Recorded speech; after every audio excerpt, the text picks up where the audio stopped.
الله وبركاته. الحمد لله رب العالمين الرحمن الرحيم مالك يوم الدين واشهد ان لا اله الا الله وحده لا شريك له واشهد ان محمدا عبده ورسوله المبعوث رحمة للعالمين صلوات الله وسلامه عليه وعلى اله وعلى اصحابه ومن اهتدى بهديه واستنى بسنته الى يوم الدين وبعد. قال الله تبارك وتعالى في كتابه المجيد وذكر فإن الذكرى تنفع المؤمنين. معزز ناظرین و سامعین مشاہدین و مشاہدات و سامعات، یہ ہمارے لیے بڑی سعادت اور خوشی و مسرت کی بات ہے کہ دنیا خطابت کے مشہور خطیب دائی اور مبلغ عالم دین فضیلت الشیخ سید یوسف الرحمن راشدی حفظہ اللہ اس وقت ہمارے درمیان موجود ہیں. شیخ کا اچانک جبیل ورود مسعود ہوا اور ہم نے ان کی تشریف آوری کو غنیمت سمجھا اور شیخ کی موافقت کے بعد اچانک ایک پروگرام رکھا گیا ہے جس میں ہم شیخ کے بڑے ہی شکر گزار ہیں کہ شیخ نے وقت دیا ہمیں اور آپ سب لوگ شیخ کو سننے کے لیے یہاں تشریف لائے ہوئے ہیں. شیخ کسی تعارف کے محتاج نہیں ہے اور یہ جملہ یہ روایتی نہیں ہے بلکہ حقیقت ہے.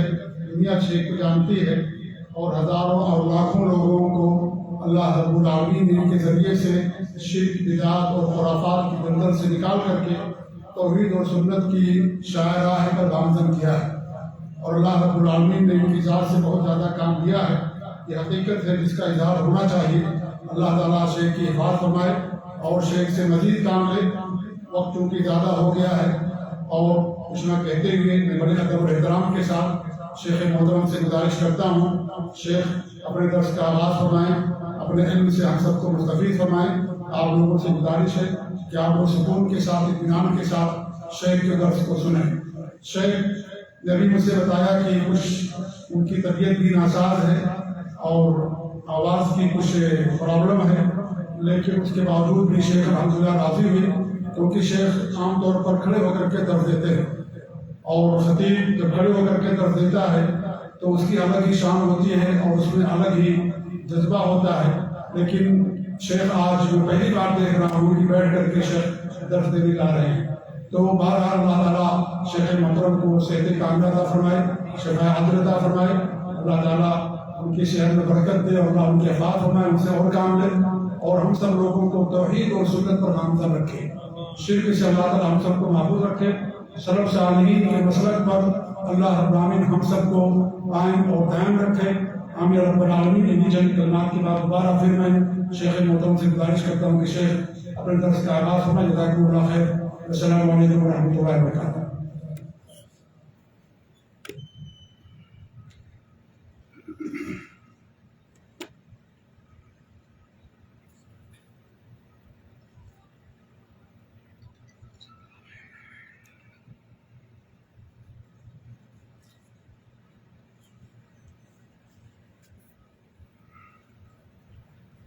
السلام علیکم ورحمۃ اللہ وبرکاتہ. ان الحمد للہ نحمده ونستعینه ونستغفره ونعوذ باللہ من شرور انفسنا ومن سیئات اعمالنا من يهده الله فلا مضل له ومن يضلل فلا هادي له. أشهد أن لا إله إلا الله وحده لا شريك له وأشهد أن محمدا عبده ورسوله. أما بعد.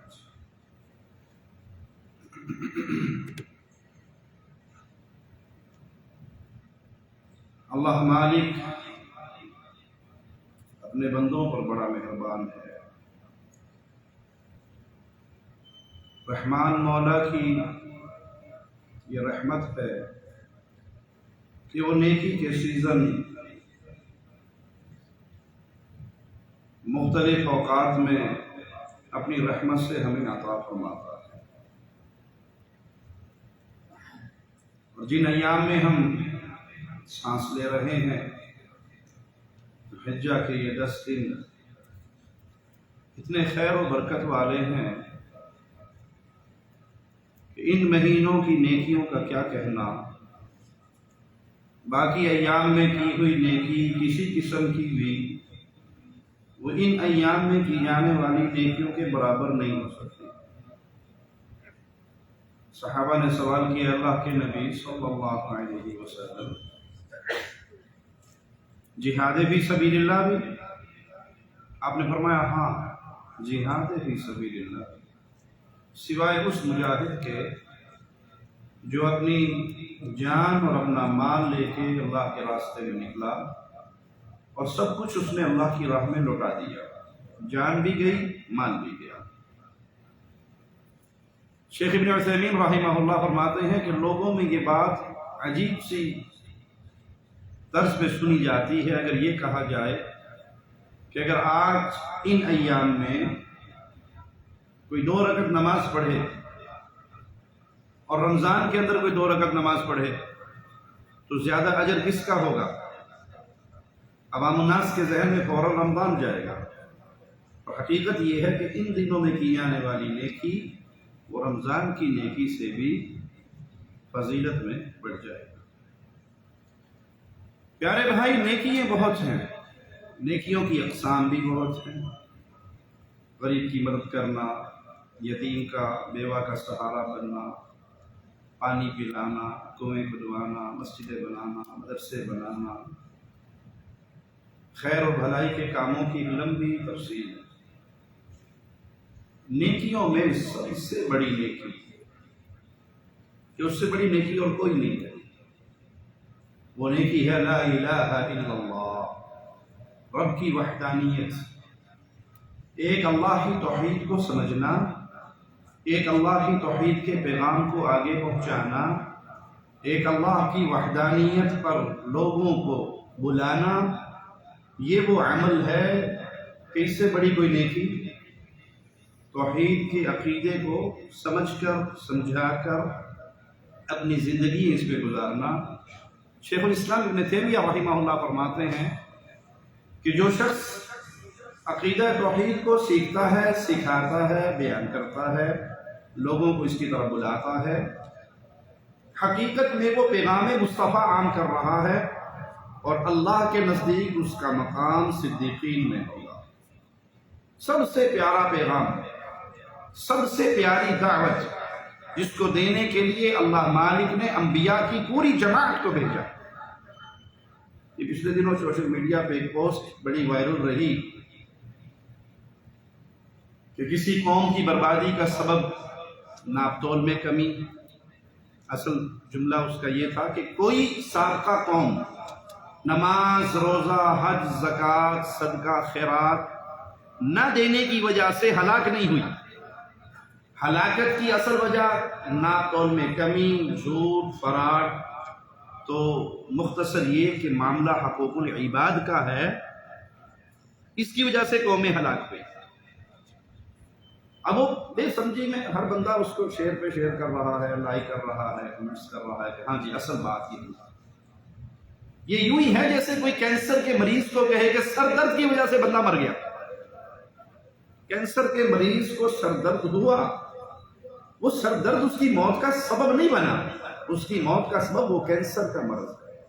اگرچہ قوموں کی ہلاکت میں یہ گناہ بیان ہوئے کہ وہ ناپ تول میں کمی کرتے تھے، اخلاقی برائی، حقوق العباد کے معاملات تھے، لیکن ہر قوم کی بنیادی وجہ کیا تھی؟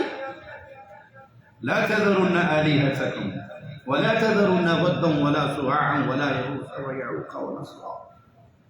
ہر قوم شرک اکبر میں ملوث تھی، تو اصل ہلاکت کی وجہ قوموں کی شرک اکبر ہوا۔ اگر توحید کا ماجرا درست ہو، عقیدے کا معاملہ درست ہو، ایک اللہ کی وحدانیت کو پہچان لے، حدیث میں نہیں آتا قیامت کے دن اٹھایا جائے گا انسان، اللہ اکبر، فیصلے ہوں گے ظالم اور مظلوم کے درمیان، اللہ کہے گا ظالم سے دے مظلوم کو بدلہ۔ لمبی حدیث ہے، مختصر کرتا ہوں۔ نیکیاں بٹنی شروع ہو جائیں گی، کوئی نماز لے گیا، کوئی روزہ لے گیا، کوئی حج لے گیا۔ کئی ظالم ایسے ہوں گے ساری نیکیاں ختم ہو جائیں گی اور مظلوم ابھی بھی باقی ہوں گے۔ اللہ کہے گا ان کو بھی دے، وہ کہے گا کرنسی نیکیوں والی تو ختم ہوگی، اب کہاں سے دوں؟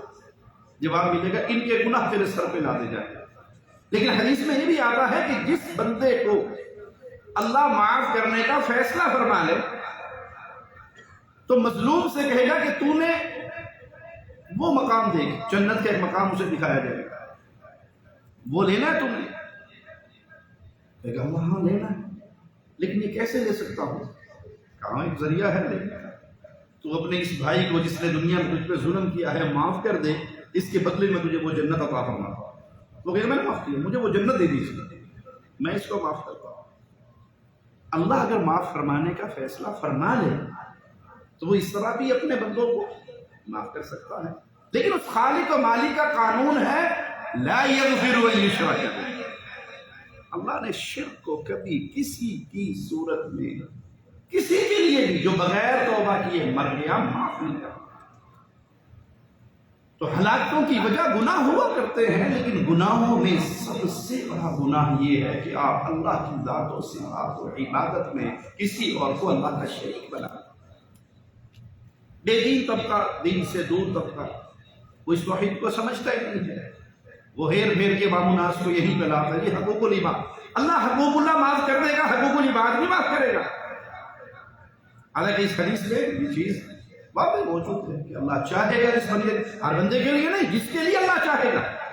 اس لیے یہ نہ سمجھیے کہ توحید والے ہو گئے تو چھٹکارا ہو جائے گا۔ ہاں یہ بات ضرور ہے، حدیث کے اندر یہ بات موجود ہے کہ اہل توحید کبائر کی وجہ سے جہنم میں ہوں گے، وہاں ان کو اہل شرک تانا دیں گے، تم بڑی توحید توحید توحید کہا کرتے تھے، ہمارے ساتھی ہو نا، جہنم میں ہی ہو، کیا فائدہ ہوا توحید کا؟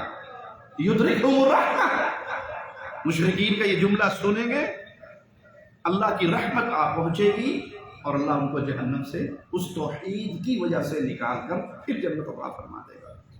یعنی موحد کبھی بھی ہمیشہ کی جہنم میں نہیں جائے گا، اور مشرک کبھی بھی اللہ کی جنت میں داخل نہیں ہو سکتا۔ یہ فرق ہمیشہ ذہن میں رکھیے، موحد اگر کبھی بھی شرک اپنا گناہوں کی وجہ سے جہنم کا ایندھن بن بھی گیا تو سدا نہیں بنے گا، ضرور نکلے گا، اور مشرک نیکیوں کے انبار بھی لے آئے تو اپنی نیکیوں کی وجہ سے وہ جنت کی کبھی خوشبو بھی نہیں پا سکے گا، اس کی نیکیاں دنیا میں بدلا دے کے اللہ حساب برابر کر دے گا۔ تو ان دنوں کے اندر بھی چونکہ یہ نیکیوں کا سیزن ہے اور ان دنوں میں نیکیوں کی فضیلت بہت بڑھ جاتی ہے، نیکیاں کیجیے۔ کہیں پانی کی قلت ہے تو مسلمان بھائیوں کو پانی پلائیے، کنویں کھدوائیے، کوئی یتیم، کوئی بیوہ، کوئی مسکین آپ کے پڑوس میں رشتہ داروں میں تعلق والوں میں ہے، اس کی ضرور مدد کیجیے، لیکن نہ بھولیے کہ نیکیوں کے سیزن میں بھی لا الہ الا اللہ کی آواز لگانا یہ سب سے بڑی نیکی ہوگی۔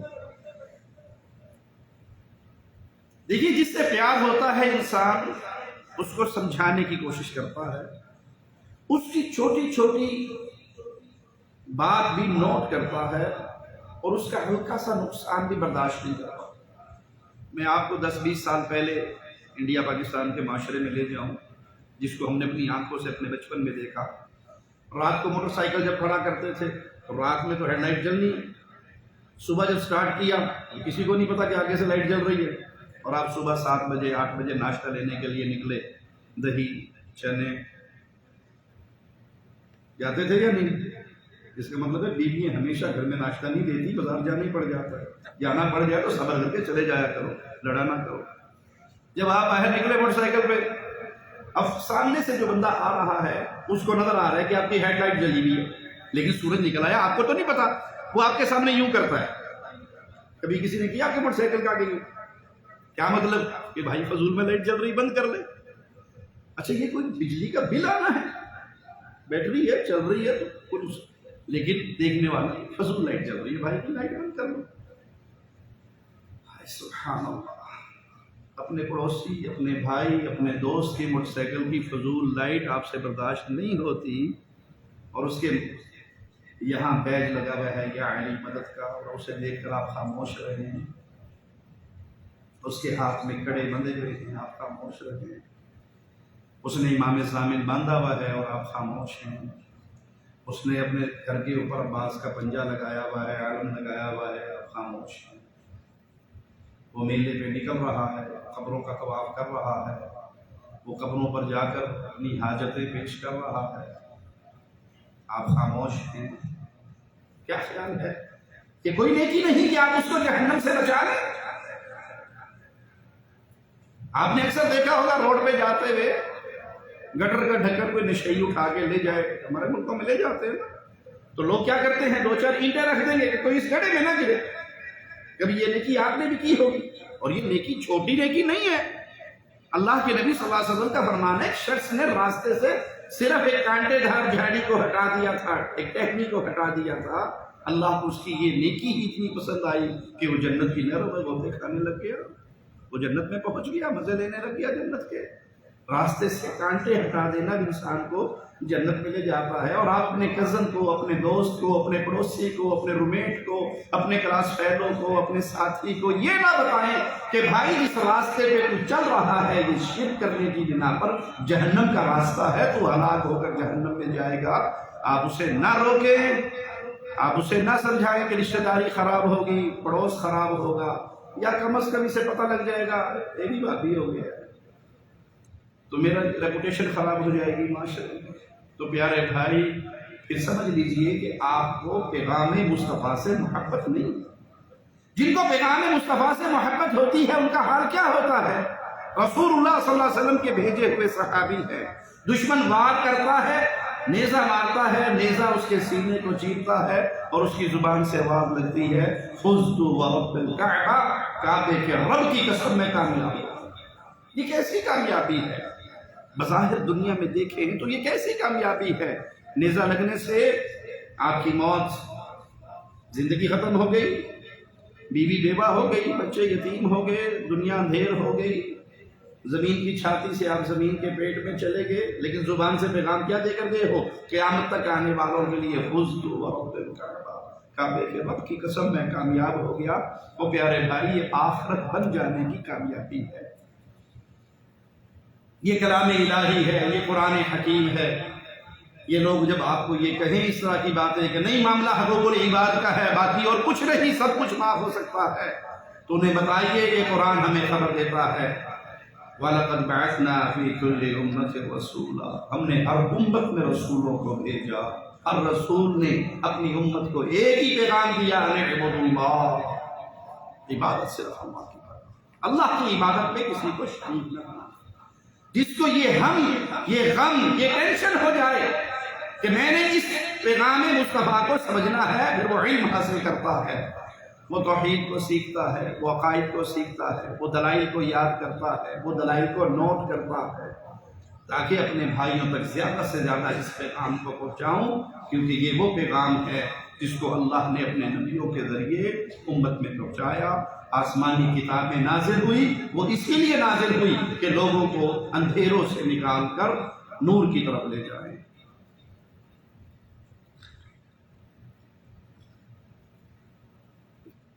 مالک کا فرمان سنیے، تبارک الذی نزل الفرقان علی عبدہ لیکون للعالمین نذیرا۔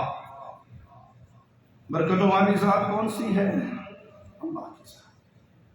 کون سی ذات؟ جس نے نازل کیا الفرقان، فرق کر دینے والی اس کتاب۔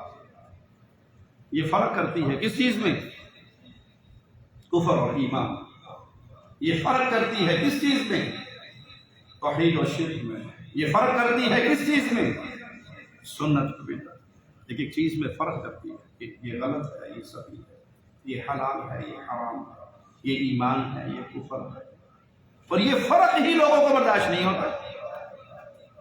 الا من رحم ربی، اکثریت کی حالت یہ ہو گئی جب آپ انہیں بتائیے کہ یہ غلط ہے، یہ صحیح، یہ کفر ہے، یہ ایمان ہے، یہ توحید ہے، یہ شرک، ایسی باتیں نہ کریں، ایسی باتیں نہ کریں جس سے معاشرہ ٹوٹتا ہو۔ مل جل کر رہیں، پیار و محبت سے رہیں، اکٹھے رہیں، میٹھی میٹھی باتیں کریں، پیاری پیاری باتیں کریں، سب کو ساتھ ملا کر چلنے کی باتیں کریں۔ بھائی یہ قرآن حکیم ہے، یہ سب کو ساتھ ملانے کا درس ہی نہیں دیتا۔ یہ کہتا ہے قُلْ يَا أَيُّهَا الْكَافِرُونَ لَا أَعْبُدُ مَا تَعْبُدُونَ۔ رب کی توحید کا انکار کرنے والوں، رب کی وحدانیت کو نہ ماننے والوں، اللہ کے بھیجے ہوئے نور کا انکار کرنے والوں، کفر کی زندگی گزارنے والوں، لا اعبد ما، یہ کوئی نہیں سکتا جن کو تم پوجتے ہو ان کو ہم پوجنے لگ جائیں، یہ نہیں ہو سکتا۔ ہم پوجا کرتے ہیں اللہ کی، ہم عبادت کرتے ہیں اللہ کی، ہم سجدے کرتے ہیں اللہ کو، ہم رکوع کرتے ہیں اللہ کے لیے، ہم طواف کرتے ہیں اللہ کے لیے، ہم دعائیں مانگتے ہیں اللہ سے، ہمارے دل میں خوف ہے اللہ کا، ہمارے دل میں امیدیں ہیں اللہ سے، ہم بھروسے کرتے ہیں اللہ پر، ہماری قلبی عبادات، ہماری بدنی عبادات، ہماری قولی عبادات، ساری عبادتوں کا حقدار صرف ایک اللہ ہے، ہم اللہ کے علاوہ کسی کی عبادت نہیں کرتے۔ پھر سمجھانے والا کہاں عبادت ہوتی ہے، کچھ بھی نہیں ہوتا، بس ایسے لوگوں نے باتیں بنائی ہوئی ہیں، سارے مسلمان ہیں، سارے ٹھیک ٹھیک چل رہے ہیں۔ ابھی 2 دن پہلے ایک نیوز چینل ہے، یوٹیوب کا چینل، فیس بک کا، ڈیلی پاکستان، وہ ہمارے مظفر گڑھ کے علاقے میں گیا ہوا ہے، وہاں ایک پیر صاحب کا مزار ہے، تپتی ہوئی صحرا ہے جنوبی پنجاب کی، اور لوگ بابا جی کی قبر کے ساتھ گڑھے بناتے ہیں اور اس کے اندر لیٹ جاتے ہیں، گردن باہر نکلی ہوئی ہے، باقی پورے جسم پہ ریت ڈالا ہے، اور یہ ان سے پوچھ رہا ہے، ہاں جی یہاں کیوں پڑے ہیں؟ وہ جی گردے فیل ہو گئے تھے، ڈاکٹروں نے لا علاج قرار دے دیا، کسی نے بتایا بابا جی کے مزار پہ آ جاؤ، اب ریت پہ لیٹے ہوئے ہیں، وہ کہہ رہا ہے مجھے یہ بیماری ختم ہو گئی، مجھے یہ بیماری ختم ہو گئی۔ بابا جی کتنی کرامات ہیں۔ اور یہاں گڑھے سے نکلنے کے بعد پھر اندر پیر جی کی اور پیر جی کے جانشین کی 2 قبریں ہیں، اور سب اس کے ساتھ چکر لگا کے طواف کر رہے ہیں۔ ان سے پوچھا کہ یہ کیا ہے؟ کہا جس مزار کا طریقہ کار یہی ہے کہ یہاں کے منت مانو، آپ کی منت پوری ہو جائے تو آؤ قبروں کا طواف کرو۔ یہ آج کی تازہ خبر سنا رہا ہوں آپ کو، یہ نہیں کہ پرانی بات ہے ختم ہو گئی۔ ابن مسعود رضی اللہ عنہ کا وقول، یہ منظر دیکھتے فوراً میرے دل میں، دل و دماغ میں آیا کہ کتنی پیاری بات تھی جب انہوں نے سمجھانے والے کو سمجھایا تھا کہ معاملہ یہودی کے پھونکوں کا نہیں ہے، معاملہ شیطان کی اس انگلی کا ہے۔ شیطان تمہاری آنکھ میں انگلی چبوتا ہے، تم ایک بد عقیدہ انسان کے پاس جاتے ہو دم جھاڑے کے لیے، وہ انگلی ہٹا لیتا ہے، تم یہ سمجھتے ہو کہ اس کے دم جھاڑے سے ٹھیک ہو گیا۔ شیطان وہ انگلی کیوں ہٹاتا ہے؟ کیونکہ شیطان کا مقصد پورا ہو گیا، تم نے رحمان کو چھوڑ کر کسی اور کے در پہ آ کر اس سے امیدی لگا لی، تو تم شرک کے اکبر کی وادی میں گر کے ایمان کی دولت سے محروم ہو گئے۔ شیطان کو اور کیا چاہیے؟ اسے تو ایندھن چاہیے جہنم کا، اپنے پیچھے لگنے والوں کا اسے ساتھ لے کے جانا ہے۔ یہ قبروں کا طواف یہ عبادت نہیں ہے بابا جی کی۔ اہل ایمان تو بیت اللہ کا طواف کر کے اللہ کی عبادت کرتے ہیں، اور شیطان اہل شرک سے قبروں کا طواف کرواتا ہے۔ یہ تو پیر جی کی قبریں ہیں۔ دادو ہمارے ہاں ایک علاقہ ہے، سندھی بھائی جانتے ہوں گے، وہاں اونٹنی کی قبر ہے، اور اس اونٹنی کی قبر کا طواف ہوتا ہے۔ طواف کرنے والوں سے پوچھا، سائیں یہ کس کی قبر ہے؟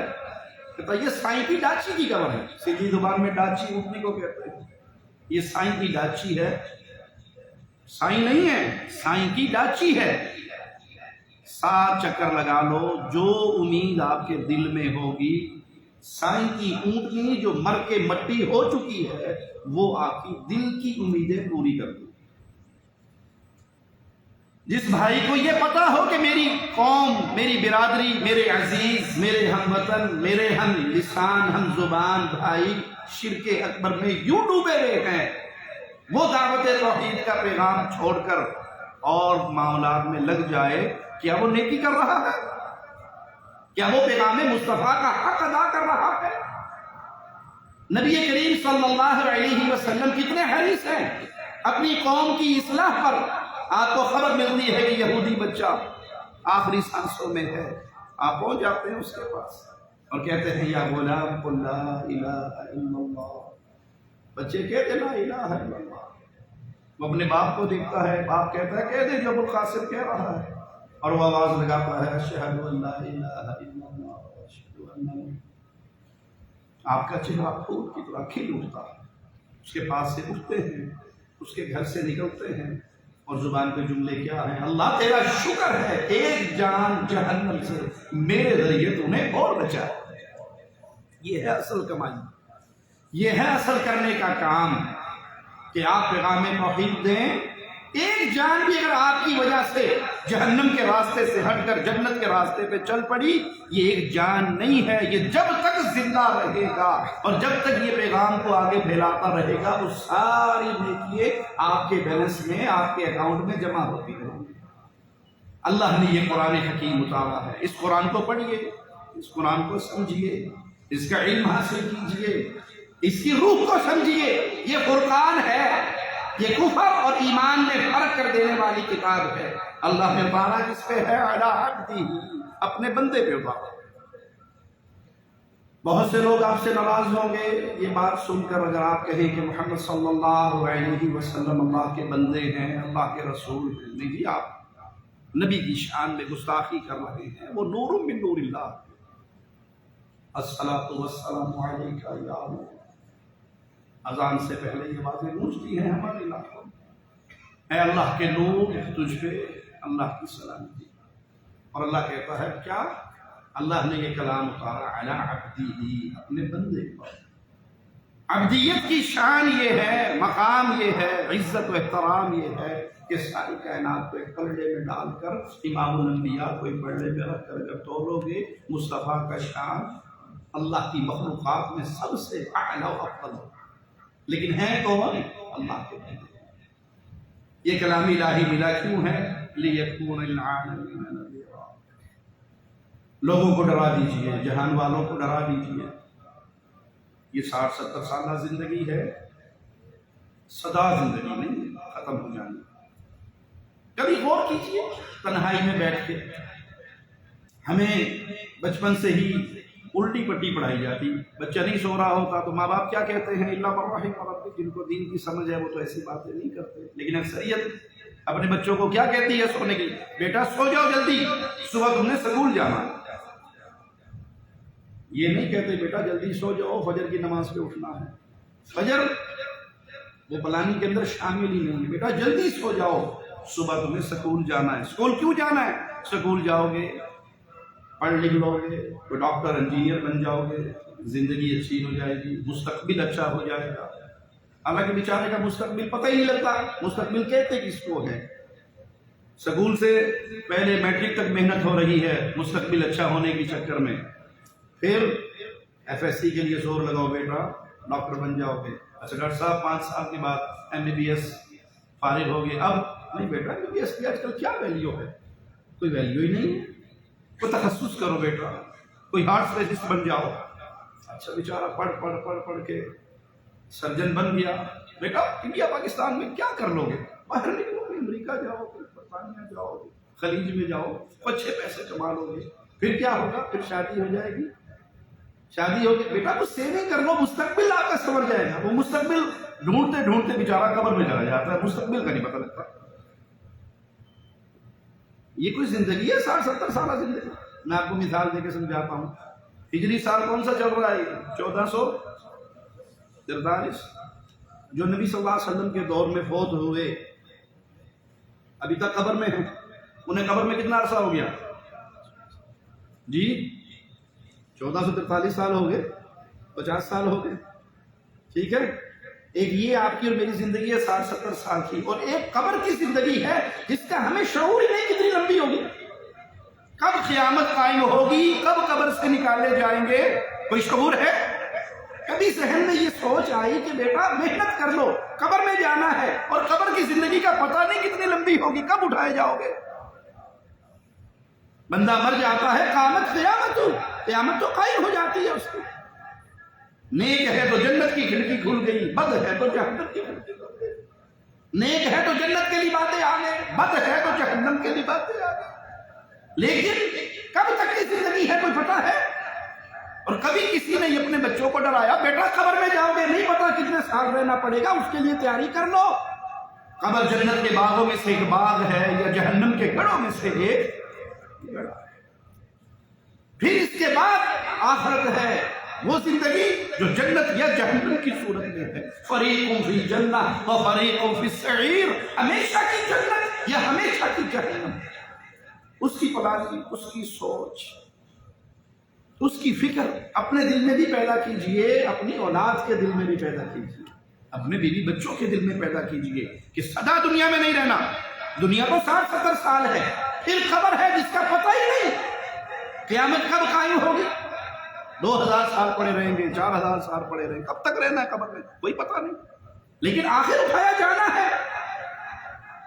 من بعثنا من مرقدنا هذا ما وعد الرحمن. اٹھایا جانا ہے، لیکن اٹھائے جانے کے بعد پھر ایک زندگی ہے. فریق فی الجنہ و فریق فی السعیر، ہمیشہ کی جنت اور ہمیشہ کی جہنم. اس میں میں اور آپ کس ٹھکانے میں ہوں گے، یہ فکر پیدا کیجیے. یہ قرآن حکیم کی دولت، یہ قرآن حکیم کا نور ہمیں ملا ہے. کیوں؟ دنیا والوں کو ڈرا دیجئے، انہیں سمجھا دیجئے سدا نہیں رہنا، اگلے جہان پہنچنا ہے، وہاں فیصلے ہونے ہیں اور اسی کتاب پہ فیصلے ہونے ہیں. جو اس کے مطابق چل کر آیا وہ رب کی جنتوں میں ہے، اور جس نے اس کے خلاف چلا وہ جہنم کی ایندھن بننے والے ہیں. میرے اور آپ کے ذمے کیا ہے؟ ڈرانا، پیغام پہنچانا، خوشخبری دینا. یہ ہے نبوی محنت، یہ ہے انبیاء کا راستہ. آپ کے اور میرے ذمے بات پہنچانا ہے، بات منوانا نہیں. اس پوائنٹ کو اپنے ذہن میں بٹھائیے. میرے اور آپ کے ذمے اللہ کی وحدانیت کا پیغام پہنچانا ہے، پیغام منوانا ہمارے ذمے. یہ نبیوں کے ذمے بھی نہیں تھا، یہ تو پیارے نبی کے ذمے بھی نہیں تھا.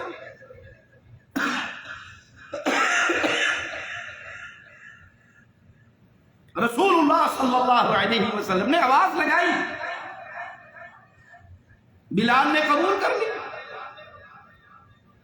اللہ کے نبی نے آواز لگانے میں کوئی فرق تو نہیں کیا نا کہ بلال کو زیادہ سمجھایا ہو اور ابو طالب کو کم سمجھایا ہو. نہیں، آواز آپ نے برابر لگائی، سب کے لیے لگائی. قولوا لا الہ الا اللہ تفلحوا تملک العرب والعجم. یہ آوازیں آپ نے سب کے لیے لگائی. بلال نے قبول کر لی. کیسے قبول کی؟ اللہ اکبر. کبھی دوپہر کی گرمی میں باہر نکل کر دیکھیے اور تصور کیجئے مکے کی تپتی ہوئی زمین کا کہ بلال کو زمین پہ گھسیٹا جا رہا ہے اور اس کی زبان سے آوازہ گونج رہا ہے. فرق نہیں آیا. جو ظلم کر سکتے ہو کر لو. بعض آثار میں آتا ہے کہ صحابہ میں سے کسی نے سیدنا بلال کی کمر کو دیکھا تو گوشت نام کی کوئی چیز نہیں تھی، ہڈیوں کا پنجر اور ہڈیوں پہ چمڑی چڑھی. ظلم سہ سہ کر کمر کا یہ حال کیا. کمر کا یہ حال کیوں کیا؟ مجھے اور آپ کو سمجھانے کے لیے کہ اگر توحید کی دولت آپ کو مل گئی، آپ سے زیادہ امیر آدمی کوئی نہیں. اور اگر دنیا بھر کی نعمتیں آپ نے پالی لیکن توحید کی دولت آپ کو نہیں ملی، آپ سے بڑھ کر مفلس کوئی نہیں. ابو طالب کے سامنے بھی یہی پیغام رکھا گیا، انہوں نے نہیں مانا، نہیں تسلیم کیا، نہیں قبول کیا. آخری وقت یہی کہا اپنے باپ عبد المطلب کے لیے. تو میرے اور آپ کے ذمہ بات پہنچانا ہے. ابو طالب فوت ہو گئے، نبی کریم صلی اللہ علیہ وسلم کو بڑا غم لگا. تو اللہ نے کیا کہا قرآن حکیم؟ انک لا تہدی من احببت ولکن اللہ یہدی من یشاء. جس کو آپ ہدایت دینا چاہیں نہیں دے سکتے، جس کو اللہ ہدایت دینا چاہے، جس کو چاہے ہدایت دے. تو پیارے بھائی، مسئلہ جو آج ہمارے دماغوں میں فٹ نہیں ہوتا، اس مسئلے کو فٹ کیجئے کہ آپ کے اور میرے ذمہ بات پہنچانا ہے، منوانا. نتیجہ میرے ذمہ نہیں ہے، نتیجہ آپ کے ذمہ نہیں ہے کہ ہم نتیجے پر پہنچے.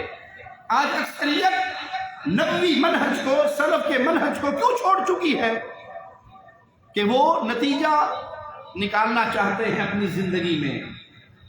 نبوی منہج کیا ہے؟ قولوا لا الہ الا اللہ. یہ آواز لگاتے رہو. اللہ اکبر. رسول اللہ صلی اللہ علیہ وسلم نے فرمایا قیامت کے دن انبیاء اٹھائے جائیں گے.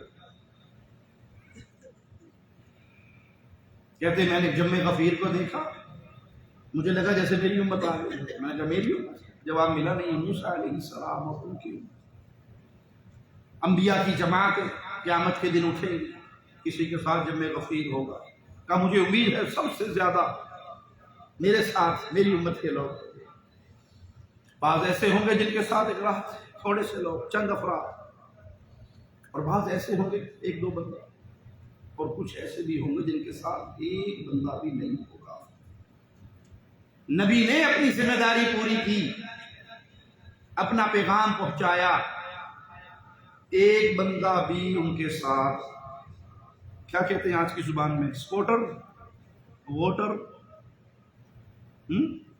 جی اللہ، یہ سیاسی لوگوں کے جملے جو مرضی کہہ لو، ایک بندہ بھی ساتھ نہیں ہے نبی کے۔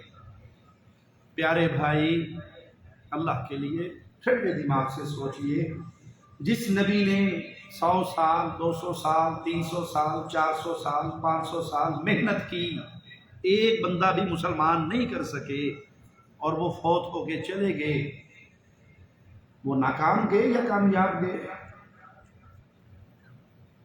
جی ناکام گئے۔ اگر ناکام کہو گے تو مسلمان نہیں رہ سکتے۔ کامیاب گئے، ایک ووٹ ملا انہیں، ووٹ تو ایک بھی نہیں ملا، پھر کامیاب کیسے گئے؟ ایک سیٹ بھی نہیں ہے پاس، ایک ووٹ بھی نہیں ہے، ایک سپورٹر بھی نہیں ہے، ایک بندہ بھی ساتھی نہیں بنا، آپ کہتے ہو پھر بھی وہ کامیاب گئے، تو کیا معنی اس کا؟ کامیابی ووٹ لینے میں نہیں ہے، جمع غفیر اکٹھے کرنے میں نہیں ہے،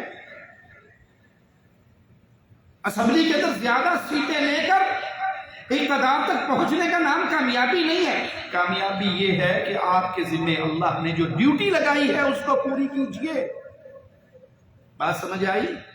آپ کے ذمہ جو ڈیوٹی ہے وہ پوری کیجئے، اگر آپ نے اس کو پورا کیا آپ کامیاب ہیں، بھلے ایک بندہ بھی آپ کے ساتھ نہ چلے، لیکن اگر آپ نے شارٹ کٹ مارا، اس ڈیوٹی کو چھوڑ دیا اور نتیجہ نکالنے کے لیے آپ نے شارٹ کٹ مارنا شروع کر دیا کہ چلیں جی یہ دعوت توحید ہے، اس کو تو رہنے دیجئے کیونکہ اس سے تو لوگ بھاگ جاتے ہیں، ہم یوں کرتے ہیں کہ مذہبی سیاسی اتحاد بناتے ہیں، اور مذہبی سیاسی اتحاد میں ہم سیاسی پارٹیوں کو اکٹھا کرتے ہیں اور سب کو ساتھ ملاتے ہیں، اور اس طرح کرتے کراتے اسمبلی کے اندر ہماری اکثریت نہ بھی ہوئی تو کم از کم کچھ نہ کچھ ہمارا پریشر گروپ بن جائے گا، اور پھر ہم یہ کریں گے اور یہ کریں گے اور یہ کریں گے۔ بھائی آپ نے محمد کے راستے کو چھوڑ دیا صلی اللہ علیہ وسلم۔ اللہ کے نبی صلی اللہ علیہ وسلم نے شارٹ کٹ مارنے کا ہمیں حکم نہیں دیا، ہمیں حکم دیا کہ اس راستے پہ چلتے رہنا۔ نبی ساری زندگی اس راستے پہ چلے اور اس نبی کے ساتھ کوئی ایک مسلمان نہیں ہوا، تب بھی وہ نبی کامیاب کہلائے۔ تو معنی یہ ہوا کامیابی لوگوں کو اکٹھا کرنا، تنظیموں کو ساتھ ملانا، کرسی پر نظر رکھنا، حکومت پہ نظر رکھنا، یہ اسلام کا مقبہ نظر ہی نہیں ہے۔ اسلام کا مقبہ نظر تو یہ ہے کہ توحید کا پیغام دو، لوگوں کی عبادت کے لیے جھکنے والی گردنوں کو اٹھاؤ اور ایک اللہ کی عبادت کرتے ہوئے اللہ کے سامنے جھکاؤ۔ یہ ہے سلفی منہج، یہ ہے سلف کا راستہ، یہ ہے انبیاء کا راستہ، یہ ہے مصطفیٰ علیہ السلام کا راستہ کہ توحید کو سمجھیے، عقیدے کو سمجھیے، ایمان کو سمجھیے، پھر شارٹ کٹ نہ ماریے، پھر توحید پہ خاموش نہ ہو جائیے، پھر شرک پہ خاموش نہ ہو جائیے کہ ہم نے ساتھ ملایا ہوا ہے، ہم نے اتحاد کیا ہوا ہے، اس جلسے میں توحید بیان نہیں کرنی، اس جلسے میں شرک کا رد نہیں کرنا، اس مقام پہ ہم نے لا الہ الا اللہ کا ترجمہ نہیں کرنا۔ کیوں؟ فلاں ساتھ ہے، فلاں ساتھ ہے، فلاں ساتھ ہے۔ اگر اللہ آپ کے ساتھ نہیں ہے، آپ کائنات بھر کو اپنے ساتھ ملا لو، آپ ناکام ہو، نامراد ہیں۔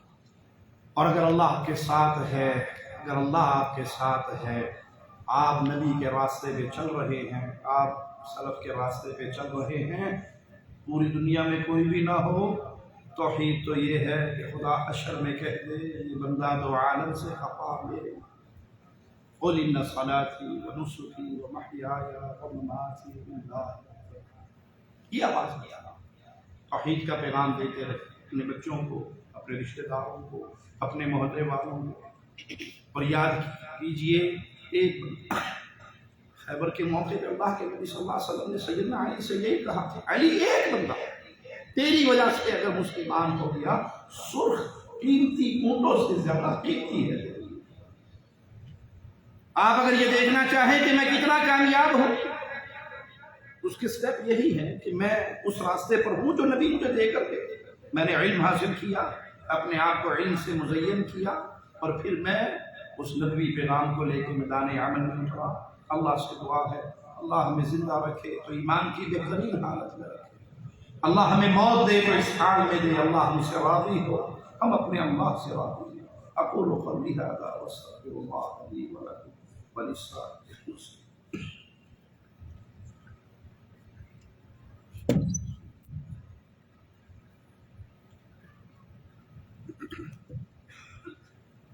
اللہ رب العالمین شیخ محترم جزائے خیر عطا فرمائے۔ توحید کی اہمیت ایک انسان کی زندگی میں کیا ہے اس پر روشنی ڈال رہے تھے، اور یہی سب سے بڑی حقیقت ہے کہ توحید دنیا کی سب سے بڑی نیکی ہے، سب سے بڑا خیر ہے، سب سے بڑا معروف ہے، اور اسی توحید کے خاطر ہمارے اور آپ کی پیدائش ہوئی، انبیاء بھیجے گئے، اور روزانہ بلکہ ہر وقت اسی توحید کا ذکر ہوتا رہتا ہے۔ ایک مؤذن جو اذان دیتا ہے، اذان میں کیا ہے؟ اللہ کی وحدانیت کا ذکر ہے، اس کے نبی کی رسالت کی گواہی کا ذکر ہے، اور ہر وقت دنیا میں کہیں نہ کہیں اذان ہوتی رہتی ہے۔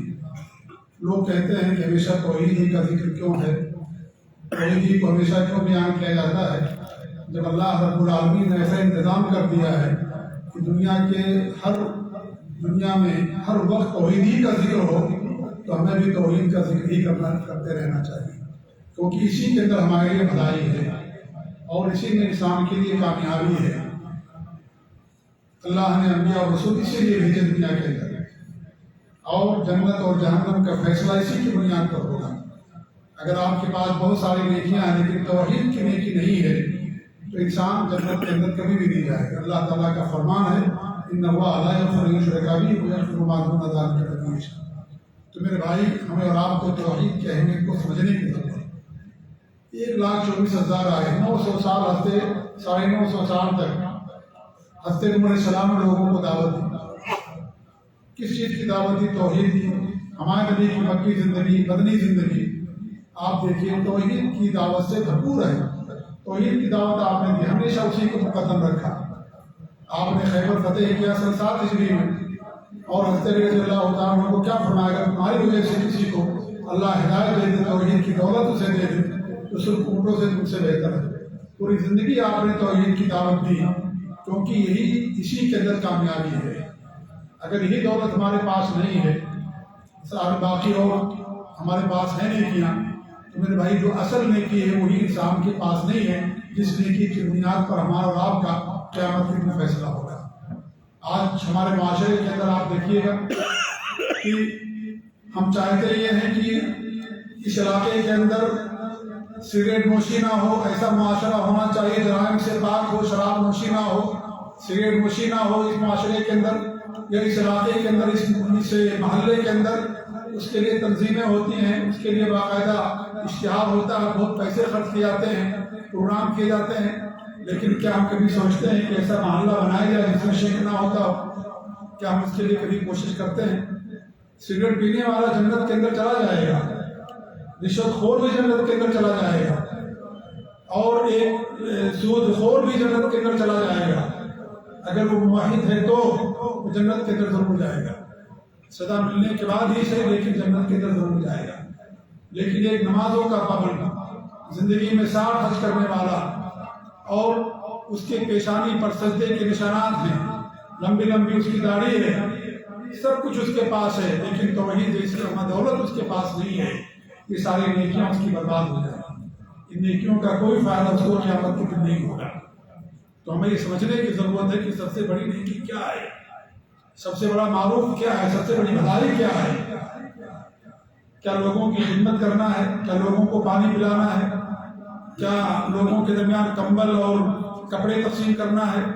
کیا لوگوں کے درمیان قربانیوں کے گوشت تقسیم کرنا ہے، ان کی طرف سے قربانیاں کرانا ہے؟ کیا لوگوں کے گھر بنانے ہیں؟ یہ سب نیکیاں ہیں، لیکن ساری نیکیوں کی قبولیت کا دار و مدار اس نیکی پر ہے جس نیکی کے لیے دنیا کو اللہ نے قائم کیا ہے۔ انبیاء اور رسول اس کے لیے بھیجے گئے تھے۔ اگر وہی نیکی ہمارے پاس نہیں ہے تو پھر بھائی ہم سب سے بڑے مفلس ہیں، ہم سب سے بڑے فقیر انسان ہیں، سب سے بڑے فقیر، دنیا کا سب سے مالدار شخص قیامت کے دن لایا جائے گا اور اس کو ایک دن کی جہنم کی دلوائی جائے گی۔ اللہ پوچھے گا کیا تم نے کبھی دنیا کے اندر آرام کیا، راحت کیا؟ کہا کچھ بھی نہیں، ساری آسائشیں بھول جائے گا۔ جہنم کی ایک ڈبکی دنیا کی ساری نعمتوں کو بھلا دے گی۔ اللہ تعالیٰ ہم سب کو جہنم سے محفوظ رکھے۔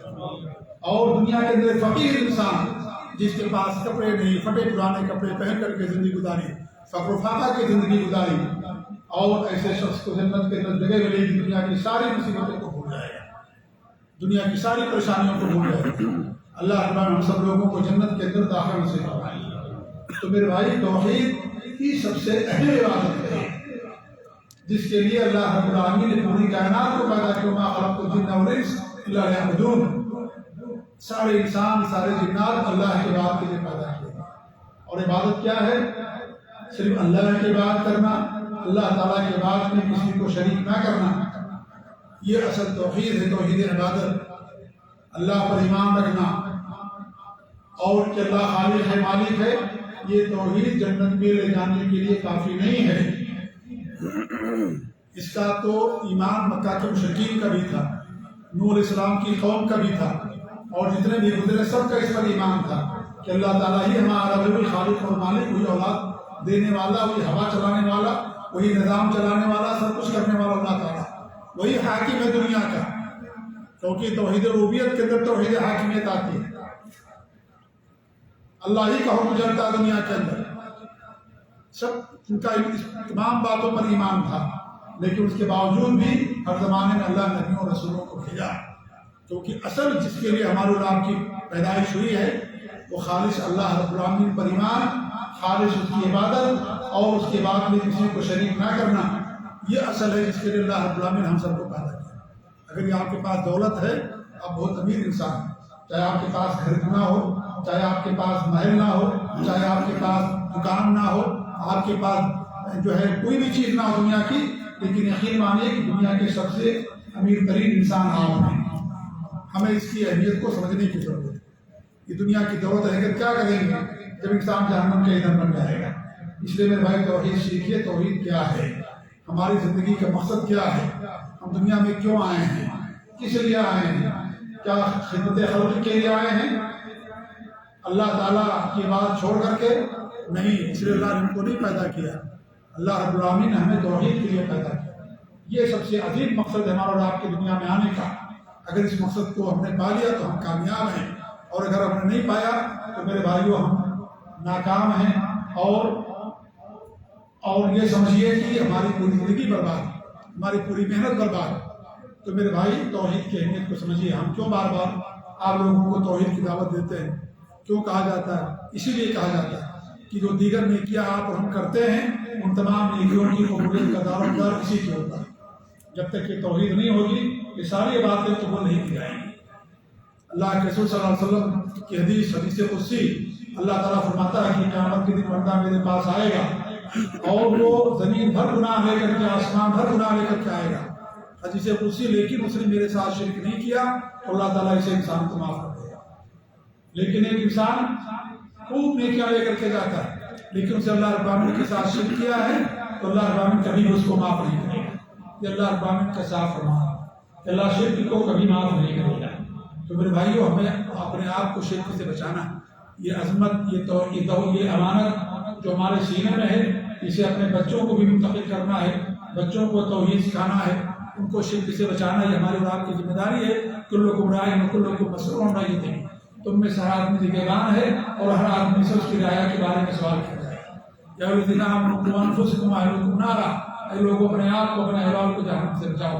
جہنم سے کیسے بچائیں گے اپنے آپ کو، اپنے بچوں کو؟ ان کے لیے پراپرٹی خرید کر کے نہیں بچائیں گے، ان کے لیے زمین جائیداد بنا کر کے نہیں بچائیں گے، بلکہ ان کو توحید کی دعوت دے کر کے، توحید پر قائم رکھ کر کے آپ انہیں جہنم سے بچا سکیں گے، شرک سے محفوظ رکھ کر کے بچا سکیں گے۔ لقمان علیہ السلام کتنے بڑے حکیم تھے، انہوں نے سب سے پہلے جو وصیت کیا بنی اللہ تشرک باللہ ان الشرک لظلم عظیم، اے میرے بیٹے میرے اللہ تعالیٰ کے ساتھ شرک نہ کرنا، شرک سب سے بڑا ظلم ہے۔ یہ اصل محبت اور پیار ہے سر. یہ پیار محبت نہیں ہے کہ بیٹے کو آئی فون دے دیا جائے، گھڑی دے دی جائے، کار دے دیا جائے اور اس کو توحید کی دولت سے آشناس نہ کرایا جائے. یہ پیار نہیں ہے بد باپ کا، یہ ماں کا پیار نہیں ہے. اصل پیار ماں اور باپ کا یہ ہے کہ اپنے بچوں کو شرک سے بچائیں، توحید پر قائم رکھیں. یہ سب سے بڑا پیار ہے.